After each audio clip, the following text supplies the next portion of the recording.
அருட்பெருஞ்சோதி அருட்பெருஞ்சோதி தனிப்பெரும் கருணை அருட்பெருஞ்சோதி.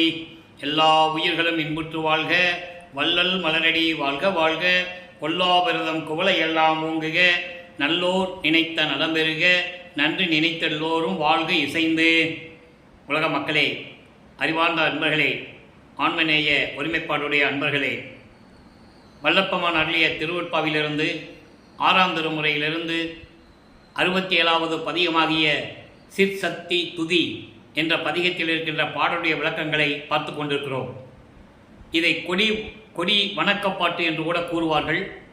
கொடி என்பது சுத்த சன்மார்க்க நெறிகளை குறிக்கக்கூடியது. சுத்த சன்மார்க்கத்தின் தலைவனாகிய அருட்பெருஞ்சோதி ஆண்டவருடைய அருளாற்றலையும் சுத்த சன்மார்க்க நெறிகளையும் குறிப்பதுதான் இந்த பாடலுடைய விளக்கங்கள் என்பதை நாம் ஏற்கனவே பார்த்து கொண்டிருக்கிறோம்.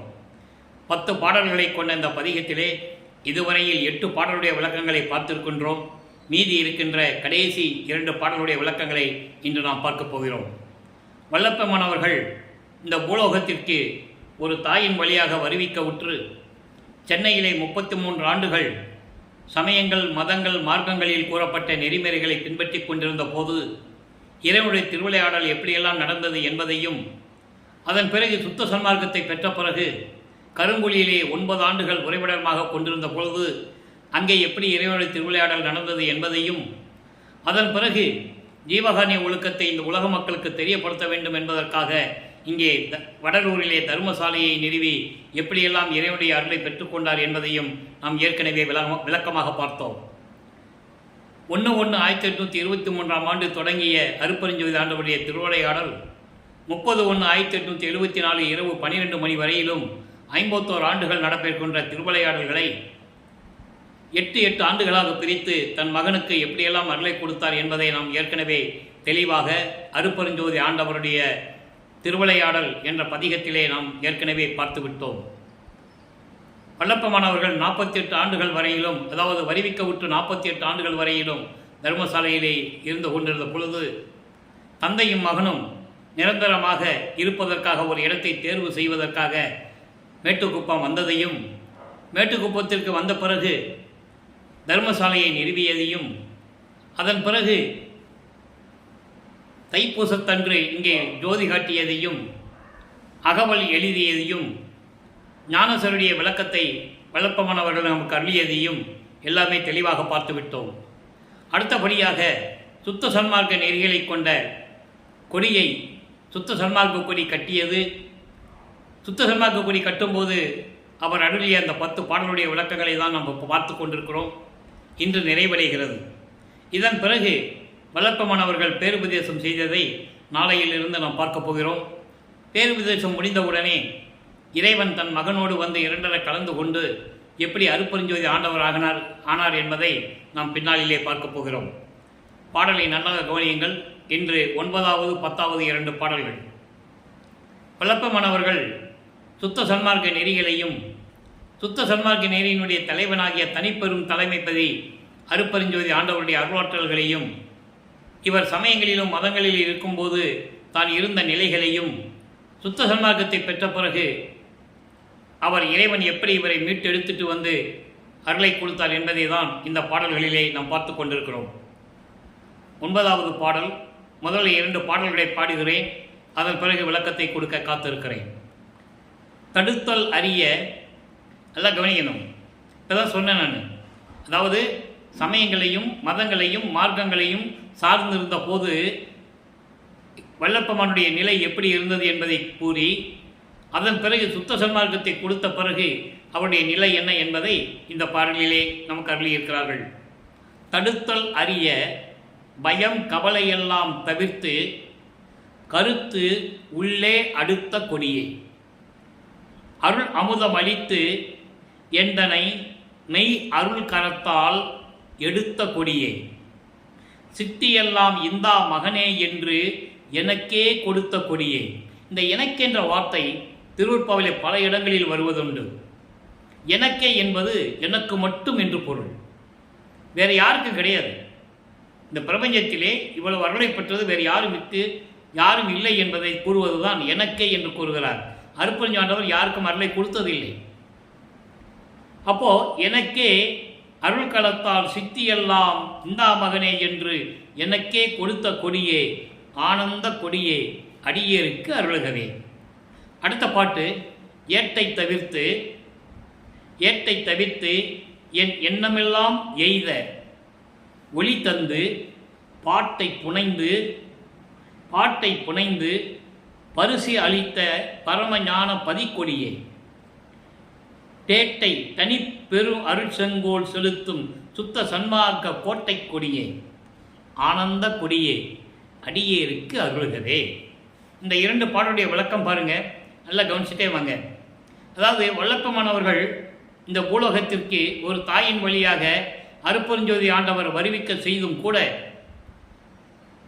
அவருடைய அருள் வாற்றலையும் சுத்த சன்மார்க்க நெறிகளையும் உலக மக்களுக்கு யாரும் தெளிவாக தெரியப்படுத்தவில்லை என்பதுதான் சத்தியமானது. அதான் சத்தியமான உண்மை. அப்போ அவர் சொல்றார் பாருங்க, தடுத்தல் அறிய என்பது அதாவது நீக்க முடியாத, தடுக்க முடியாத.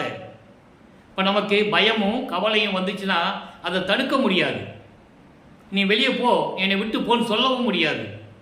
அப்படிப்பட்ட கொடியை தடுக்க முடியாத, நீக்க முடியாத, தடுக்க முடியாத பயம் கவலையெல்லாம் தவிர்த்து, அவருடைய பயத்தையும் கவலையெல்லாம் தவிர்த்து கருத்து உள்ளே என்பது இந்த உள்ளத்திலே அடுத்த கொடியே, என் உள்ளத்திலே கலந்த கொடியே. கொடி என்பது நான் ஏற்கனவே சொன்னதுதான், சுத்த சன்மார்க்க நெறிகளை கொண்ட இறைவனை பற்றி சொல்லுவது. அருட்பெருஞ்சோதி ஆண்டவரை பற்றி குறிப்பிடும்போது கொடி என்று சொல்லுகிறார். சுத்த சன்மார்க்க நெறிகளை அடங்கிய கொடி, சுத்த சன்மார்க்க நெறிகளை கொண்ட இறைவன். இந்த கொடிப்பாட்டு ஏன் நமக்கு கொடுத்தார்? கொடியை போற்றி வணங்குகள் என்று ஏன் கூறினார் என்றால், எந்த மார்க்கத்திற்கும் கொடி இல்லை. இந்த பிரபஞ்சத்திலேயே சுத்த சன்மார்க்கத்திற்கென்றுதான் ஒரு கொடியை ஏற்படுத்தினார் வல்லப்பமானவர்கள். காரணம், எங்கு அந்த கொடியை பார்த்தாலும் மேலே முக்கால் பகுதி வெள்ளை நிறம், கீழே கால் பகுதி மஞ்சள் நிறம். அதனுடைய விளக்கத்தை நாளைக்கு நம்ம கூற போகிறோம். அப்போது அதை பார்த்த உடனே நாம் போற்றி வணங்க வேண்டும், இறைவனை வணங்க வேண்டும். காரணம், இந்த சமயங்களையும் மதங்களையும் மார்க்கங்களையும் சேர்ந்த தலைவர்களை உருவகப்படுத்தி அங்கங்கே கோயில் கட்டியிருப்பாங்க இல்லையா? ரோட்டு ஓரத்தில் முருகன் கோயிலோ பிள்ளையார் கோயிலோ ஏதோ ஒரு கோயில் இருக்கும். அது சமயங்களை சார்ந்த தலைவர்களுடைய கோயில். சைவ சமயத்தின் தலைவன் சிவபெருமான், கௌபாரம் சமயத்தின் தலைவன் முருகன், காணாபத்தியத்தினுடைய தலைவன் விநாயகன், சௌரம் சூரியன், சாகதம் அம்மை, இப்படி சமயங்களுடைய தலைவர்களை உருவப்படுத்தி அங்கங்கே கோயில் ஏற்படுத்தியிருப்பாங்க. அப்போ அந்த மக்கள் இன்னும் அறியாமையிலே இருந்து கொண்டு 4 யுகங்களும் அழிந்து விட்டது. கலியுகம் 1900 ஆண்டுகளிலே முடிந்து விட்டது. அந்த யுகங்களிலே தோன்றிய சமயங்களும் மதங்களும் மார்க்கங்களும் அழிந்து விட்டது. ஆனால் மக்களுக்கு யாரும் எடுத்து சொல்லாத காரணத்தினால் இன்னும் அது வாழ்ந்து கொண்டிருக்கின்றன என்று நினைத்து கொண்டு அந்த கோயிலை பார்த்தோன்னே கும்பிடுறாங்க. அது அவங்களுடைய உரிமை. அது காலகாலமாக அவங்க மனதில் ஊறிவிட்டது. அதே போன்று சுத்த சன்மார்க்கத்திற்கென்று ஒரு கொடி வேண்டும். அங்கே கோயில்னு சொல்லுவாங்க, இங்கே கொடின்னு சொல்கிறோம். அங்கே கோயில்னு சொல்லுவாங்க, இங்கே சத்திய ஞான சபை என்று கூறுகிறோம். நல்லா புரிஞ்சுக்கணும் நீங்கள். அப்போது அந்த கொடியை பார்த்த உடனே நம்ம மகாமந்திரத்தை சொல்லணும். அருட்பெருஞ்சோதி அருட்பெருஞ்சோதி தனிப்பெருங்கருணை அருட்பெருஞ்சோதி இறைவா அருட்பெருஞ்சோதி ஆண்டவரே என்னை காப்பாற்றுங்கள் என்று சொல்ல வேண்டும். அப்போது அந்த நிலையை குறிப்பிடுவதற்கு தான் நமக்கு இந்த பாடலை நமக்கு அருளி இருக்கிறார்கள் என்பதை நான் பதிவு செய்ய கடமைப்பட்டிருக்கிறேன். அவங்களுக்கு கோயில், நமக்கு கொடிப்பாட்டு. நல்லா புரிஞ்சுக்கணும் நீங்கள். அப்போது இப்படி நீக்க முடியாத, தடுக்க முடியாத பயம் கவலை எல்லாம் எனக்கு இருந்தது. எப்போ சமயங்களையும் மதங்களையும் மார்க்கங்களையும் சொல்லப்பட்ட நெறிகளை பின்பற்றி கொண்டிருந்த போது எனக்கு இருந்தது. என்னாகுமோ ஏதாகுமோ என்ற பயமும் கவலையும் எனக்கு இருந்தது. அதன் பிறகு என்னை ஆட்கொண்டு சுத்த சன்மார்க்கத்தை கொடுத்த பிறகு அதையெல்லாம் நீக்கி என் உள்ளத்திலே கலந்து கொண்ட கொடியே, சுத்த சன்மார்க்க கொடியே என்பது சுத்த சன்மார்க்கத்து இறைவனே எனக்கு அருளாமுதம் அளித்து அடுத்து சொல்கிறார் பாருங்க. அப்போ கொடி என்பது யார்? சுத்த சன்மார்க்க நெறிகளை கொண்ட இறைவன். அருளாமுதம் அளித்து, அருள் அமுதம் என்பது சுத்த சன்மார்க்கம். சுத்த சன்மார்க்கத்தை கொடுத்து எந்தனை மெய் அருள் கரத்தால் அருளுடைய அந்த கரத்தால் என்னை தூக்கி எடுத்து அணைத்த இறைவனே, தூக்கி எடுத்த கொடியை என்று சொல்லுகிறார். அப்படிப்பட்ட இறைவனே, சித்தியெல்லாம் இந்தா மகனே, எல்லா அருள்களையும் இந்தா மகனே என்று எனக்கே முழுவதுமாக, எனக்கே என்பது மிச்சமில்லாமல் மீதமில்லாமல் குறையில்லாமல் இறைவனுடைய அருள்களை எல்லாம் முழுவதுமாக இந்தா மகனே என்று எனக்கு கொடுத்த கொடியே, அப்படிப்பட்ட இறைவனே, ஆனந்த கொடியே, பேரின்பமான இறைவனே, அடியேற்கு அருளுகவே. என்னை போன்ற அடியார்களுக்கும் சுத்த சன்மார்க்கத்தை சேர்ந்த சாதுக்களுக்கும் சாதகர்களுக்கும் வாழ்வியலிலே இருக்கின்ற உலக வாழ்வியலில் இருக்கின்ற அன்பர்களுக்கும் எல்லாருக்கும் அருள வேண்டும் என்று கூறுகிறார். அடுத்த பாடல் பாருங்க. ஏட்டை தவிர்த்து, ஏட்டு என்பது இந்த உலகியலுடைய வாழ்க்கையை நீக்கி, இந்த உலகியல் நடைமுறையில் இருக்கின்ற வாழ்க்கை பழக்க வழக்கங்களை எல்லாம் நீக்கி, இது சந்தை படிப்பு. ஏடு என்பது நூல்கள், சந்தை படிப்பு. ஆக இந்த உலகியலுடைய சந்தை படிப்பை நீக்கி, உலகியல் வாழ்க்கையிலிருந்து என்னை நீக்கி, என் எண்ணமெல்லாம் எய்த, என் எண்ணமெல்லாம் அடைய, நான் என்ன நினைத்தேனோ அதெல்லாம் எனக்கு வந்து சேரும்படி ஒளி தந்து அருட்பெருஞ்சோதியை கொடுத்து பாட்டை புனைந்து, அதாவது நான் பாடிய பாட்டை ஏற்றுக்கொண்டு என்னை பாட வைத்து என்னை ஆளாக்கி எனக்கு அருள் செய்து எல்லா அருளையும் கொடுத்து அருட்பெருஞ்சோதியின் அருளால், அருட்பெருஞ்சோதியின் ஒளியால் என்னை பாட வைத்து என் பாட்டை ஏற்றுக்கொண்டு, அவ்வளவு விளக்கங்கள் இருக்கிறது. என்னை பாட வைத்து என் பாட்டை ஏற்றுக்கொண்டு பரிசு அளித்த, பரிசு என்பது அருள், அருள்களை எல்லாம் கொடுத்த. மன்னர் காலத்திலே புலவன் பாடுவான், புலவனை பாராட்டி மன்னன் பரிசு கொடுப்பான். அதுபோல என் தந்தையை நான் பாடால் பாட்டால் பாடி அவனை வணங்கி அதை என் தந்தை இறைவன் ஏற்றுக்கொண்டு எனக்கு அருளை அளித்த பரமஞான பதிக்கொடியே, மெஞ்ஞான நீதியில் இருக்கின்ற இறைவனே, அப்படிப்பட்ட பதிக்கொடியே, இறைவனுடைய சுத்த சன்மார்க்கத்தை ஏந்து கொண்டிருக்கின்ற இறைவனுடைய சுத்த சன்மார்க்க நெறிகளை ஏற்றுக்கொண்டிருக்கின்ற கொடியே, அப்படிப்பட்ட இறைவனே, தேட்டை என்பது ஒப்பற்ற நிலையில், துரிய நிலை, அதாவது துரியாத நிலையை கொண்டு சொல்லுவார், அரிதுயில் நிலை என்று கூறுவார். ஒப்பற்ற நிலையில் தனி பேரருள் செங்கோல் செலுத்தும் சுத்த சன்மார்க்க கோட்டை கொடியை, அதான் விளப்பமான் சொல்லுவார், திரு அருள் செங்கோலாட்சி செலுத்துவோம் என்று கூறுவார்.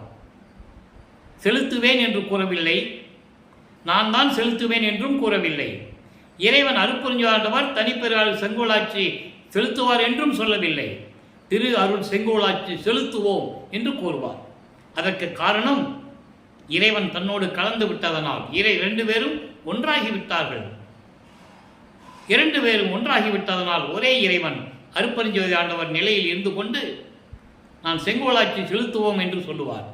அதை கூறுகிறார், தனிப்பேரல் செங்கோல் செலுத்தும் சுத்த சன்மார்க்க கோட்டை கொடியே. கோட்டை கொடியே என்பது ஒரு ராஜ்யம், சுத்த சிவராஜ்யம், சுத்த சன்மார்க்க ராஜ்யம், அதை குறிக்கக்கூடிய கொடியே. அந்த சுயராஜ்யத்தை ஆண்டு கொண்டிருக்கின்ற இறைவனே, அருட்பெருஞ்சோதியே, அப்படிப்பட்ட இறைவனே, ஆனந்த கொடியே, பேரின்பமாக இருக்கின்ற இறைவனே, அடியேருக்கு அருள்கவே என்று கூறுகிறார். ஆக சுத்த சன்மார்க்க நெறிகளை கொண்ட இறைவனை பற்றியும் அருட்பெருஞ்சோதியுடைய அருள் ஆற்றல்களை பற்றியும் இந்த கொடிப்பாட்டிலே நமக்கு தெளிவாக அருளியிருக்கிறார்கள் என்பதை நீங்கள் புரிந்து கொள்ள வேண்டும். என்னடா கொடியை பற்றி பாடியிருக்கிறாரே, கொடி என்று சொல்லுகிறாரே என்று நீங்கள் நினைக்கக்கூடாது. கொடி என்பது சுத்த சன்மார்க்க நெறிகளை குறிக்கக்கூடியது. சுத்த சன்மார்க்க நெறிகளை குறிக்கக்கூடிய தனிப்பெரும் தலைமைப்பதி அருட்பெருஞ்சோதி ஆண்டவரை குறிப்பது. அதெல்லாம் சொல்லுகிறார், என்னை இவற்றையெல்லாம் நீக்கி சுத்த சன்மார்க்கத்தை கொடுத்து எனது பயம் கவலை எல்லாம் நீக்கி எனக்கு அருள் அமுதம் சுத்த சன்மார்க்கத்தை கொடுத்து உன்னுடைய மெய் அருள் கரத்தால் என்னை தூக்கி எடுத்து, எதிலிருந்து தூக்கி எடுத்தார்? சமயங்களையும் மதங்களையும் மார்க்கங்களையும் விட்டு நீக்கி வெளியே கொண்டு வந்து சுத்த சன்மார்க்கத்தை கொடுத்து எல்லா அருளையும் கொடுத்து, இந்தா மகனே, எல்லா சித்தியும் நீயே பெற்றுக்கொள் என்று எனக்கே கொடுத்த கொடியே, அப்படிப்பட்ட இறைவனே என்று குறிப்பிட்டு இந்த பாடலில் நமக்கு அருளியிருக்கிறார்கள். 2 பாடலுடைய விளக்கத்தை நாம் பார்த்து விட்டோம். இதற்கு சில விளக்கங்களை நாம் கொடுக்க வேண்டியிருக்கிறது. கொடிப்பாட்டிலே இருக்கின்ற விளக்கங்களை இன்னும் ஒரு பதிகத்திலே நமக்கு அருளியிருக்கிறார்கள். 73வது பதிகம் சிவானந்த பற்று. சிவானந்த பற்று என்பது சச்சிதானந்த பற்று. சச்சிதானந்த பற்று என்பது அருட்பெருஞ்சோதி ஆண்டவருடைய பற்று. எந்த பற்றும் நமக்கு தேவையில்லை. அருட்பெருஞ்சோதியுடைய பற்று, அந்த அன்பு இருந்தாலே போதும், அந்த அருள் கிடைத்தாலே போதும் என்ற நிலையில் இந்த பாடலை நமக்கு அருளியிருக்கிறார்கள். 9வது பாடலும் 10வது பாடலும் விளக்கத்தை நல்லா கவனிங்க. முதல்ல பாடல், அதன் பிறகு விளக்கம். இது இந்த பாடலுக்கு ஏற்ற பொருள் இதோட ஒத்து இருப்பதால், சித்தியெல்லாம் இந்தா மகனே என்று எனக்கே கொடுத்த கொடியேன்னு சொல்றாருல, அப்ப என்னென்ன வாங்கினான்னு சொல்லணும்ல. அதனுடைய விளக்கம், கற்றேன் சிற்றம்பல கல்வியை, அதாவது ஏட்டை தவிர்த்துன்னு சொன்னார்ல கொடிப்பாட்டில், ஏட்டை தவிர்த்துன்னு வரும். அந்த ஏட்டை தவிர்த்து என்பதற்கு இங்கு ஒரு விளக்கம் இருக்கிறது. கற்றேன் சிற்றம்பல கல்வியை, உலகியல் படிப்பை, சண்டை படிப்பை நான் படிக்கவில்லை. காரணம், இறைவனுடைய திருவிளையாடல் நடந்து கொண்டிருக்கும் போது, இவரை பள்ளியிலே சேர்க்கும்போது இவர் இந்த கல்வி கற்க முடியாது என்று வெளியே வந்து விடுவார். பள்ளிக்கூடத்தை விட்டு வெளியே வந்துடுவார். அதனுடைய விளக்கத்தை நாம் ஏற்கனவே அருட்பெருஞ்சோதி ஆண்டவருடைய திருவிளையாடல் பதிகத்தில் நம்ம பார்த்தோம். ஏனென்றால் அது இறைவனுடைய திருவிளையாடல் என்பது அப்போ அவருக்கு தெரியாது. நமது குழந்தை இறைவன் குழந்தை பருவத்தில் இருக்கும்போது அவருக்கு தெரியாது. பின்னாளில் சொல்லுவார், அது திருப்பள்ளி எழுத்திலே சொல்லுவார், முனை பள்ளி பயிற்றாது எந்தனை கல்வி பயிற்றி முழுதும் உணர்வித்து உடற்புலதெல்லாம் தவிர்த்து என்னை பள்ளி எழுப்பி அருட்பெருஞ்சோதியன் அப்பா நீ பள்ளி எழுந்தருள்வாயே, அங்க சொல்லுவார். அதை இங்க சொல்றார். கற்றேன் சிற்றம்பல கல்வியை, நான் சந்தை படிப்பை படிக்கவில்லை, ஏட்டை தவிர்த்து. கொடிப்பாட்டில் சொல்றாருல, ஏட்டை தவிர்த்து. கற்றேன் சிற்றம்பல கல்வி. சிற்றம்பல கல்வி என்பது சாகா கல்வி. தனது மகன் எந்த பள்ளிக்கூடத்திலையும் எந்த உலகியல்ல ஆசிரியர்கிட்ட கல்வி கற்கக்கூடாது. இது அருட்பெருஞ்சோதி ஆண்டவருடைய திருவிளையாடல். அதே போல தன் மகன் யாரையும் குருவாக ஏற்றுக்கொள்ளக்கூடாது. 3வது, தனது மகன் காவி உடையை அணியக்கூடாது. இந்த 3 நிலைகளிலே இறைவனுடைய திருவிளையாடல் நடந்தது. அதை நாம் ஏற்கனவே தெளிவாக பார்த்து விட்டோம். கற்றேன் சிற்றம்பல கல்வியை, சாகா கல்வியை கற்று நான் கற்றுக்கொண்டேன். அதை கற்று கருணை நெறி உற்றேன். எங்க கருணை நெறி இருக்கும்? சுத்த சன்மார்க்கத்தில் தான் இருக்கும். தயவும் கருணையும் இரக்கமும் எல்லாமே எங்க இருக்கும்? சுத்த சன்மார்க்க நெறிகளிலே இருக்கும். ஆக சாகா கல்வியை கற்றேன், அதை கற்று சுத்த சன்மார்க்க நெறியை பெற்றுக்கொண்டேன்.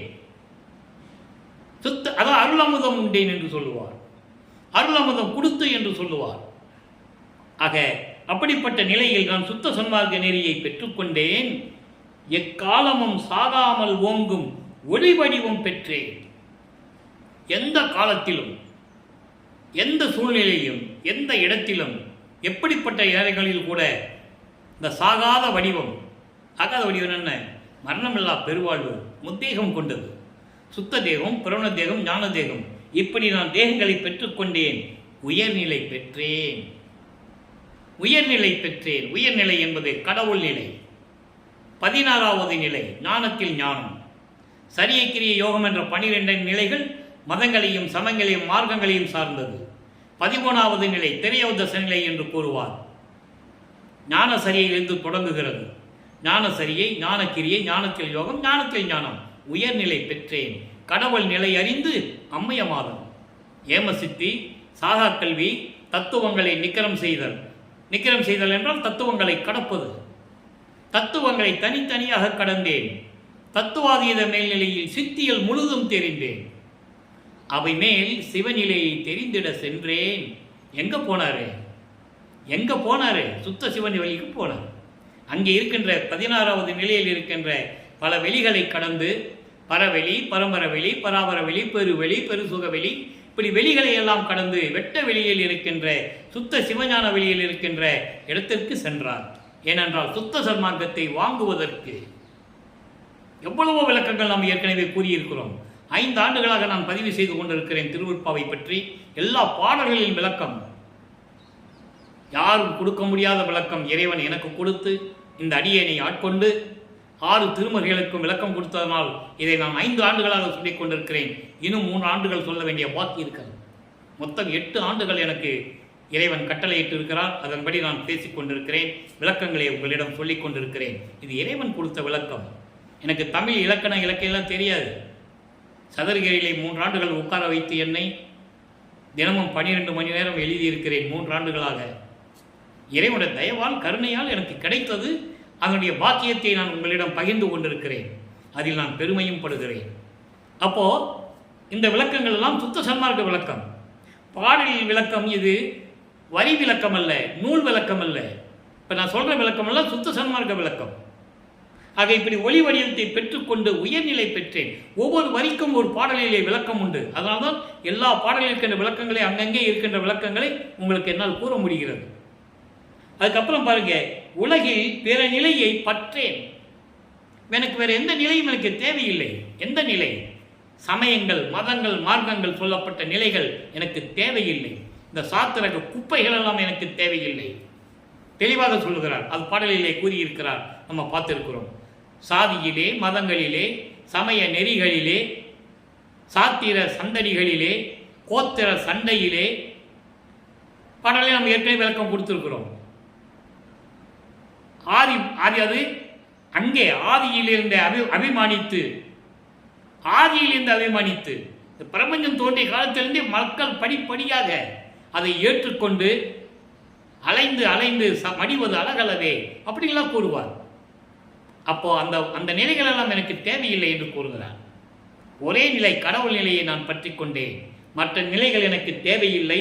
சிவானந்த பற்றே என் பற்று. சிவானந்தம் பற்றி இறைவனை இறுக்கமாக பிடித்துக் கொள்ள வேண்டும்.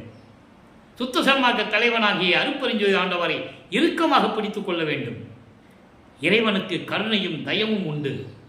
அதற்கு நாம் செய்ய வேண்டிய ஒரே கடமை, இறைவன் ஒருவனே என்ற நிலையில் இறைவனை ஏற்றுக்கொள்ள வேண்டும். அந்த இறைவன் ஜோதி வடிவில் இருக்கின்றான் என்ற நிலையை ஏற்றுக்கொள்ள வேண்டும். அதற்கு சமுதாய சடங்குகள் இல்லை. அந்த இறைவனுக்கு அபிஷேகம் இல்லை, ஆராதனை இல்லை, எதுவுமே இல்லை. அப்ப அந்த சிவானந்த பற்றை நாம் பற்றிக்கொள்ள வேண்டும் என்று உலக மக்களுக்கு கூறுகிறார். அந்த பற்றே பற்று, என் பற்று அதுதான் என் பற்று என்று பற்றினேனே, நான் இறுக்கமாக பிடித்துக் கொண்டேன் என்று கூறுகிறார். அடுத்த ஒரு பாடல் பாருங்க. தீமைகள் யாவும் தொலைத்து விட்டேன். எப்போ? சுத்த சன்மார்க்கத்தை பெற்ற பிறகு, 33 ஆண்டுகளுக்கு பிறகு. அதாவது வல்லப்பமானவர்கள் இறைவனால் ஒரு தாயின் வழியாக வருவிக்க உற்று இறைவனுடைய திருவிளையாடல்களினால் 33 ஆண்டுகள் சென்னையில் இருந்த பிறகு, சுத்த சன்மார்க்கத்தை தன் தந்தையிடமிருந்து போய் பெற்ற பிறகு எல்லா தீமைகளையும் தொலைத்து விட்டேன். அதான் இந்த வரிக்கு விளக்கம். இந்த தினம் தொடங்கி இப்போதிலிருந்து, அதாவது மங்களகரம் சொல்லுவார், சேமம் நல் இன்ப அப்படின்னு சொல்லுவார். மங்களகரம் என்ன? மகிழ்ச்சியான பேரின்பமான செயல் மட்டும் விளங்குவதற்காக, இனிமேல் நான் நல்லதே செய்ய வேண்டும் என்பதற்காக, நெய் சித்தியெல்லாம் காமம் உற்று. இங்கே காமம் என்பது பெரு விருப்பம், பெரும் விருப்பம். விருப்பம் என்றது வேறு, பெரும் விருப்பம் என்றது வேறு. விடாப்பிடியாக பிடிச்சுக்கிறது, அதான் பெரு விருப்பம். உற்று, அப்படி அந்த பெரு விருப்பம் கொண்டு நான் எல்லாமே இனிமேல் நல்லதே செய்ய வேண்டும் என்பதற்காக மெய் சித்தியெல்லாம் விளங்கும்படி அதையெல்லாம் நான் பெற்றுக்கொண்டு என்னை கலந்து கொண்டாட, என்னை கலந்து கொண்டாட, இறைவன் என்னோடு 2 கலந்து கொண்டாட கருணை நடத்தாமன். கருணை நடத்தாமன் யாரு? அருட்பெருஞ்சோதி ஆண்டவர். கருணையும் தயவும் கொண்ட இறைவன், திருவிளையாடல் செய்து கொண்டிருக்கின்ற இறைவன், அருள் நடனம் செய்து கொண்டிருக்கின்ற இறைவன். அப்படிப்பட்ட இறைவன் என் உள்ளமும் சாரவும், என் உள்ளத்தில் கலந்து கொள்ளவும் பெற்றனன் சத்தியமே. எவ்வளவு அருமையாக சொல்றாரு. அப்படிப்பட்ட இறைவனை நான் பெற்றுக்கொண்டேன். சமயங்களையும் மதங்களையும் மார்க்கங்களையும் நான் சார்ந்திருந்த போது அடையாத லாபம் சுத்த சன்மார்க்கத்தை பெற்ற பிறகு ஒரு நொடியில் அடைந்து விட்டேன் என்று கூறுவார் பேர் உபதேசத்திலே. அதை நாம் பின்னாளில் நாளையிலிருந்து பார்க்க போகிறோம். அது உரைநடை பகுதியிலே இருக்கிறது. பாடல்களெல்லாம் இல்லை. உரைநடையாக உரையாற்றியதை, நமது இறைவன் வல்லற்பமானவர்கள் உரையாற்றியதை, மக்களிடம் உரையாற்றியதை பேர் உபதேசம் என்ற தலைப்பில் நமக்கு அருளி இருக்கிறார்கள். அதை நாளையிலிருந்து நாம் பார்க்க போகிறோம். ஆக கொடிப்பாட்டு இன்றோடு கொடி வணக்கப்பாட்டு இன்றோடு முடிகிறது. கொடி வணக்கப்பாட்டு என்பது நான் ஏற்கனவே கூறியது போல சுத்த சன்மார்க்க நெறிகளையும் சுத்த சன்மார்க்க நெறிகளை கொண்ட இறைவன் அருட்பெருஞ்சோதி ஆண்டவருடைய அருள் வல்லமைகளையும் கூறுவது, அதே நேரத்தில் இறைவனிலிருந்து இவர் தான் பெற்ற அருள்களை எல்லாம் உலக மக்களுக்கு தெரிவிப்பது. இனிமேல் நாம் எல்லோரும் எங்கு சென்றாலும் சரி சுத்த சன்மார்க்க கொடியை பார்த்தால் நாம் இறைவனை பார்ப்பதாக அர்த்தம். அதை நீங்கள் நல்லா புரிஞ்சுக்கணும். எப்படி சமயங்களையும் மதங்களையும் மார்க்கங்களையும் சார்ந்தவர்கள் அங்கங்கே கோயில்களையும் அதாவது சர்ச்சுகளையும் மசூதிகளையும் நிறுவி இருக்கிறார்களோ, அந்தந்த மதத்தை சார்ந்தவர்கள் அதை பார்த்தவுடன் நின்று வணங்கிவிட்டு செல்லுவார்கள். நீங்கள் பார்த்துருக்கலாம். உள்ளே போக முடியாது, ரொம்ப அர்ஜென்ட்டாக வேலை இருக்குன்னா அந்த கோயிலை பார்த்த உடனே சரி, சர்ச்சை பார்த்தாலும் சரி, மசூதிகளை பார்த்தாலும் சரி, அவங்களுடைய இறைவனை மனதால் நினைத்து வணங்கி செல்லுவார்கள். அதே போல கொடிதானே பறக்குதுன்னு நம்ம நினைக்கக்கூடாது. அதுக்காக தான் இந்த பாடலை நமக்கு அருளி இருக்கிறது என்பதை நீங்கள் புரிந்து கொள்ள வேண்டும். பார்த்த உடனே இறைவனை பார்த்த ஆனந்தம் வர வேண்டும். நம்ம சன்மார்க்க கொடியை பார்த்த உடனே இறைவனை பார்ப்பதற்காக உள்ளத்திலே நினைத்து அந்த ஆனந்தம் பொங்க வேண்டும். நினைந்து நினைந்து நெகிழ்ந்து நெகிழ்ந்து உணர்ந்து உணர்ந்து சொல்றாருல்ல ஞானசரியிலே. அப்போ அந்த கொடியை பார்த்த உடனே இறைவனை பார்த்த சந்தோஷத்தில் அப்படி மனம் நெகிழ வேண்டும். மகாமந்திரம் சொல்ல வேண்டும். இறைவா இறைவா என்று போற்றி புகழ வேண்டும் கொடியை பார்த்து. அதனால்தான் இந்த பாடல்களை நாம் அருளி இருக்கிறார்கள் என்பதை நாம் பார்த்துவிட்டோம். எனவே அன்பர்களே, நீங்களும் சுத்த சன்மார்க்கத்தில் இணைந்து இதுவரையில் நீங்கள் எப்படி இருந்தாலும் பரவாயில்லை, இன்றையிலிருந்து ஒரு முடிவெடுங்கள். சுத்த சன்மார்க்கத்தில் சேருங்கள். சுத்த சன்மார்க்கம் என்பது இறைவனால் அருளப்பட்ட மார்க்கம். இது சமயங்களையும் மதங்களையும் மார்க்கங்களையும் சாராத மார்க்கம். நீங்கள் உலகியல் எடுத்துக்கிட்டீங்கன்னா இவர் கிறிஸ்துவர், இவர் இஸ்லாமியர், இவர் இந்து, இப்படியெல்லாம் பிரித்து பிரித்து பார்ப்பார்கள் இல்லையா? சுத்த சன்மார்க்கத்தில் அது இல்லை. கேட்டால் நான் சுத்த சன்மார்க்கத்தில் இருக்கிறேன், எனக்கு ஜாதி இல்லை, மதம் இல்லை, பேதம் இல்லை, வேறுபாடு இல்லை என்று சமரசமாக வாழ வேண்டும் என்ற நோக்கத்தில் நான் சுத்த சன்மார்க்கத்தில் இருக்கிறேன் என்று சொல்ல வேண்டும். எனவே மக்களை, நீங்கள்லாம் சுத்த சன்மார்க்கத்தில் இணைந்து அருட்பெருஞ்சோதி அருட்பெருஞ்சோதி தனிப்பெருங்கனை அருட்பெருஞ்ச மகாமந்திரத்தை உச்சரித்து இறைவனுடைய அருளையும் செல்வங்களை பெற வேண்டும் என்றால் நாம் செய்ய வேண்டிய ஒரே காரியம் சைவ நெறியில் இருக்க வேண்டும். புலால் மாமிச உணவுகளை எடுத்துக்கொள்ளக்கூடாது. மனதறிந்து எந்த உயிரையும் ஒரு ஈ முதல் எறும்பு வரை எந்த உயிர் இருந்தாலும் சரி நாம் அதை கொல்லக்கூடாது. இந்த 2 நிலைகள் இருந்தாலே போதும், உங்களுக்கு தயவும் கருணையும் பிறந்துவிடும். உடனடியாக தயவும் கருணையும் உங்கள் உள்ளத்திலே பிறந்துவிடும். இறைவன் உங்கள் உள்ளத்திலே வந்து அமர்ந்து கொள்ளுவான்.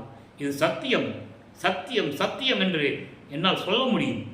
நாங்கள் பெற்ற அனுபவங்களை என்னால் கூற முடியும். எனவே அன்பர்களே, சுத்த சன்மார்க்கத்தில் இணைந்து இறைவனை வணங்கி அருட்பெருஞ்சோதி அருட்பெருஞ்சோதி தனிப்பெருங்கனை அருட்பெருஞ்சோதி மகாமந்திரத்தை கூறி இறைவனுடைய அருளையும் செல்வங்களையெல்லாம் பெற்று நீங்கள் இந்த வையகத்தில் வாழ்வாங்கு வாழ வேண்டும், மரணமில்லா பெருவாழ்வில் வாழ வேண்டும் என்று இறைவனுடைய தயவை பெற்ற கருணத்தினால் இந்த வள்ளலார் ஒளியன் உங்களிடம் கூறி வாழ்த்தி விடைபெறுகிறேன். நன்றி, வணக்கம். அருட்பெருஞ்சோதி அருட்பெருஞ்சோதி தனிப்பெரும் கருணை அருட்பெருஞ்சோதி. தினமும் இந்த பதிவை பார்த்து நீங்கள் மகிழ்ந்து இறைவனுடைய அருளை பெற்றுக்கொள்ளுங்கள்.